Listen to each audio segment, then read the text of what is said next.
Hello and welcome to my latest weekly video news from Madison's. Well, we are through the Easter weekend. Lovely to have that long 4-day break.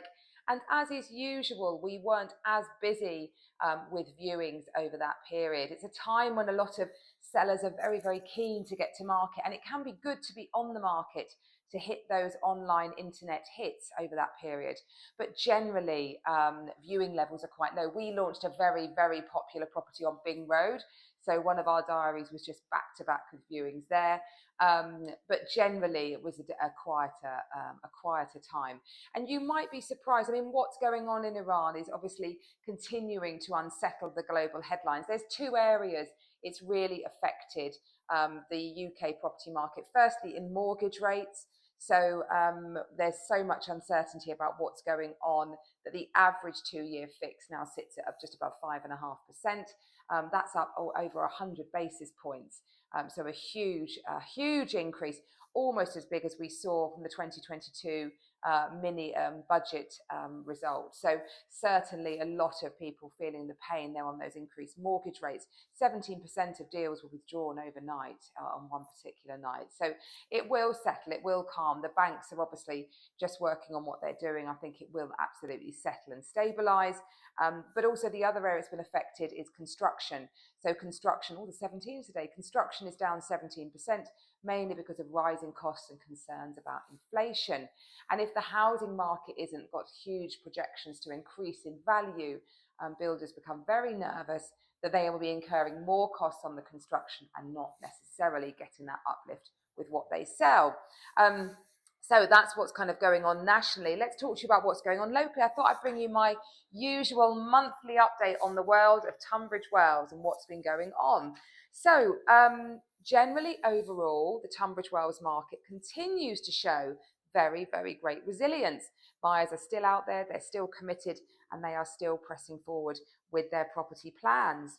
Across TN1 and TN4, there were 394 sales agreed over the last 3 months.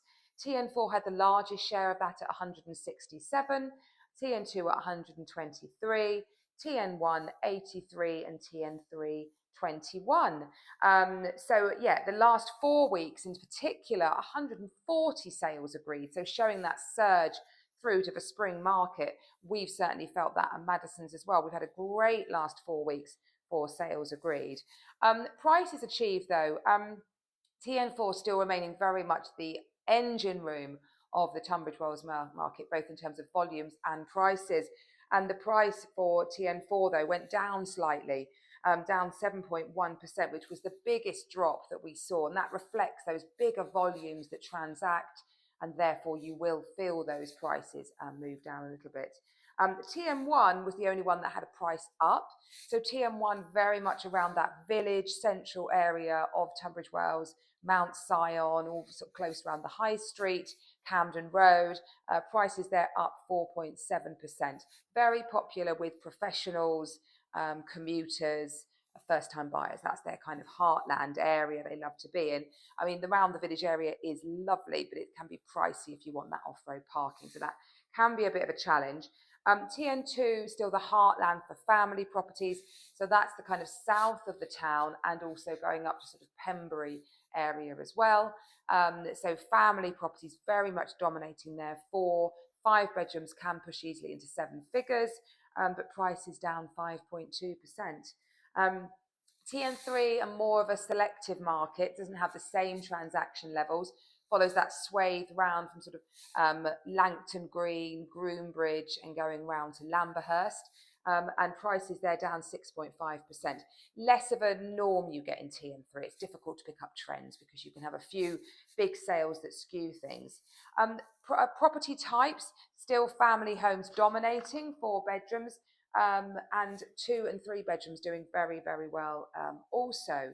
So generally, you know, Tunbridge Wells continuing, I think, to do very, very well despite all those negative headlines, which in my mind just symbolises the fact that people continue to move for a variety of reasons, be that growing families, decreasing families, debt, divorce, death, all those reasons you still press on. And although it might be unfortunate that you're having to pay slightly more for your mortgage at the moment, generally it doesn't affect a buyer's decision too much if they have a needs-based purchase they have to get through with. So yeah, it's still all looking good for her here. We're looking forward, we're pressing through the Easter holidays. Obviously there's a spew of bank holidays coming up, which is great fun, gives us all a bit of a break. And those Saturdays of those particular bank holiday weekends can be quite busy. So as ever, if you are thinking you'd like to go to market, do give us a call. We'd be delighted to help and talk through all of that in more detail and timing your property launch just right. I hope you have a great week. I look forward to seeing you next week. Bye-bye.